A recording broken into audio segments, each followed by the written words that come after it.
আসসালামু আলাইকুম রহমতুল্লাহ। প্রিয় ভাই ও বোন, আজকের আলোচনার বিষয় হলো আমাদের জীবনে কেন এত হতাশা আসে।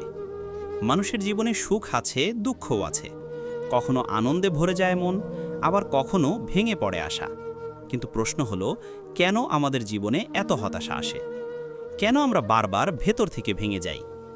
আসলে হতাশার সবচেয়ে বড় কারণ হলো অতিরিক্ত আশা করা। আমরা চাই প্রতিটি কাজ আমাদের মতো হোক, প্রতিটি পরিকল্পনা সফল হোক, প্রতিটি স্বপ্ন পূর্ণ হোক। কিন্তু বাস্তবতা হলো, দুনিয়া এমন জায়গা নয় যেখানে সব কিছু মানুষের ইচ্ছা মতো চলে। তাই যখন আশা পূর্ণ হয় না, তখনই জন্ম নেয় হতাশা। দ্বিতীয় কারণ হলো আল্লাহর উপর ভরসা না রাখা। আমরা ভুলে যাই ফলাফল আল্লাহর হাতে। আমরা চেষ্টা করি, কিন্তু চূড়ান্ত সিদ্ধান্ত তিনি নেন। যখন আমরা মনে করি সব কিছু শুধু আমাদের হাতে, তখন সামান্য ব্যর্থতাই আমাদের ভেঙে ফেলে। হতাশার আরেকটি কারণ হলো তুলনা করা। আমরা সবসময় অন্যের সাফল্য দেখি, অন্যের সুখ দেখি, অথচ নিজের পাওয়া নেয়ামতগুলো ভুলে যাই। কারো বেশি অর্থ আছে, কারো ভালো চাকরি আছে, কারো হয়তো নাম খ্যাতি আছে, কিন্তু তার ভেতরের কষ্ট আমরা জানি না। এই তুলনায় আমাদের মনকে দুর্বল করে, আর সেখান থেকে জন্ম নেয় হতাশা।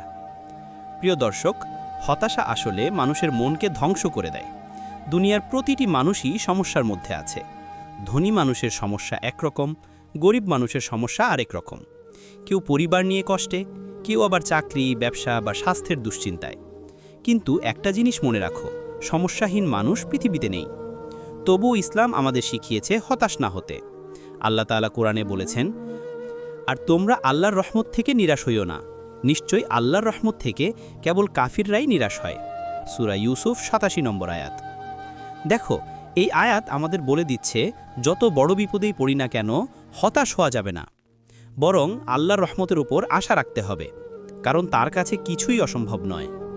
বন্ধুরা, হতাশা থেকে মুক্ত থাকতে হলে কয়েকটি বিষয় আমাদের মানতে হবে। প্রথমত, অতিরিক্ত আশা না করা। চেষ্টা করব, কিন্তু ফলাফলের ব্যাপারে আল্লাহর উপর ভরসা রাখব। দ্বিতীয়ত, কৃতজ্ঞ হওয়া। প্রতিদিন ভেবে দেখো তুমি কি কি পেয়েছ। পরিবার, সুস্থতা, রিজিক, বন্ধুত্ব, এগুলো অনেক বড় নেয়ামত। তৃতীয়ত, ধৈর্য ধারণ করা। দুনিয়া পরীক্ষা ক্ষেত্র। পরীক্ষায় কষ্ট থাকবে, কিন্তু ধৈর্যের পরেই আসে আল্লাহর সাহায্য। চতুর্থত, ইতিবাচক মানুষের সাথে থাকা। যারা মনোবল ভেঙে দেয়, হতাশ করে, তাদের থেকে দূরে থেকো। আর যারা আল্লাহর কথা মনে করিয়ে দেয়, তাদের সাথে থেকো। সবশেষে মনে রেখো, হতাশা কখনো কোনো সমাধান নয়। হতাশা সমস্যা বাড়িয়ে দেয়, কিন্তু আল্লাহর উপর ভরসা, ধৈর্য আর কৃতজ্ঞতা মানুষের জীবনকে আলোকিত করে। তাই বন্ধু, আজ থেকে সিদ্ধান্ত নাও, যত সমস্যাই আসুক, আল্লাহর রহমতের উপর ভরসা রাখবে, কখনো হতাশ হবে না।